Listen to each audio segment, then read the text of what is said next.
see what's happening in the next question. Question 4, reverse sequence.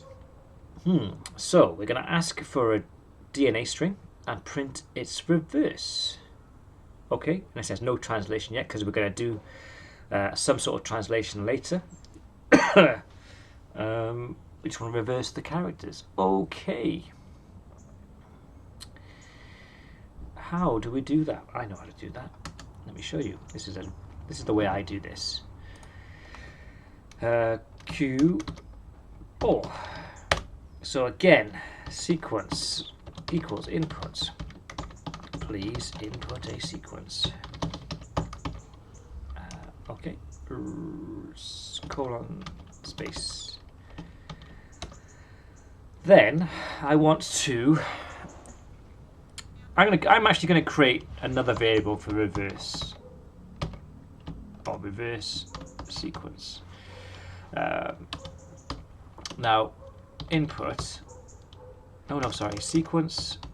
Now, the way I do this, and we're going to get to string slicing in a little while, but you'll just have to trust me for this one. I use ::(-1). Okay, now we'll discuss string slicing in a few further exercises as we go along, but what we're essentially trying to do here is tell it that you want to ignore where we're starting from, which is why there's a blank before the first colon, ignore where we're finishing, and then we want to cycle in steps of 1, but we want to go in the opposite direction. Okay, so we're going to just print the whole thing backwards, and then we're going to print reverse seek. I can't remember if it needs to be up or lower, but I'm going to hit it with the upper method as well, and then I'm going to print it out. So ACTG GTCA. Okay. Let me just talk about slicing in a bit more detail here. A bit more on slicing. So let's say I took that sequence and let's say I only wanted to print the first character in the sequence, right? First character. I would have done print sequence 0, okay? And if I do that again, I can see ACTG. I just get the A there. Brilliant. And the reason I did that is because you can think of this ACTG, even though it's a string, you can think of it as a list of things. Okay, and we'll come on to lists in a couple of weeks' time. Now Python always starts labeling or numbering, or indexing is the word I want to use, its lists from 0. So if you have a load of stuff in a list, the first index will always be 0. That's different to other coding languages. And if you come and do R with me later on, you'll know that in R they start at 1. Okay, so just be very, very mindful of that. If I wanted the last item in the list, I could have done 0, 1, 2, 3. So I would have put 3 in there. So let's do the last character. And I would have put it's got to be a square bracket. That's really important.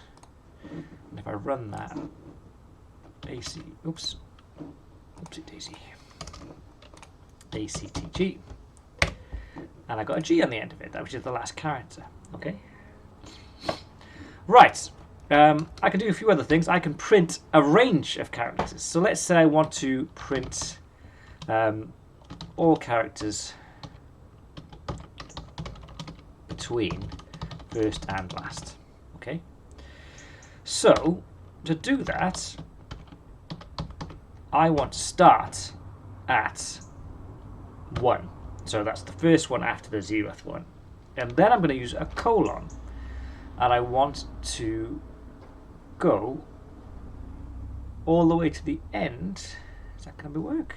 Let's just see what happens here. So if I did 3, the second integer in this 1:3 is not inclusive. So I actually need to go to 4. So what it'll do, it'll start at 1 and go 1, 2, 3, but won't print the 4th. Okay, so if I show you how that works, we will do ACTG. There we go, and it's done. Oh, it has printed the 4. I've got that wrong. So actually I need to go to 3 there. Okay, my bad. ACTG. There we go. It's just printed C and T. Okay. There's another. So say I get a really long string, and I don't know how long it is, but I still know I want to print all the characters between the first and the last. Then I can do something a bit interesting with my last character, because I can actually use a -1 to get the last character. And what the -1 is essentially telling your indexer is, okay, don't worry about how long it is. Let's just go back to the end, and that is my last character. So you can cycle through strings and lists in both directions. Okay, so if I want to do the same thing, I would do -1 here, and hopefully I'll prove to you that I can do that.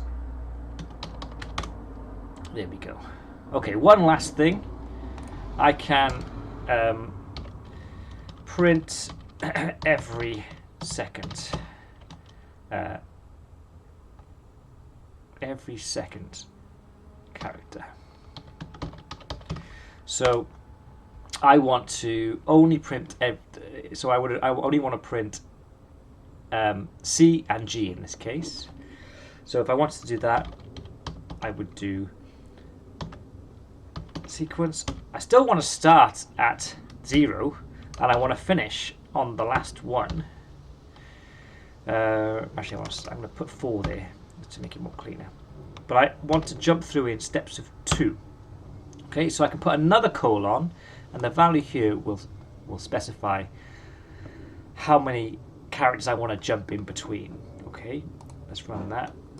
ACTG, and there you go. It's done A and T, so it's actually done the 0th and the second index. So if I start at 1, it should do C and G here now. There we go. All right. So that's a bit more on string slicing. That is something which you are going to need to know. Let's go on to the next question.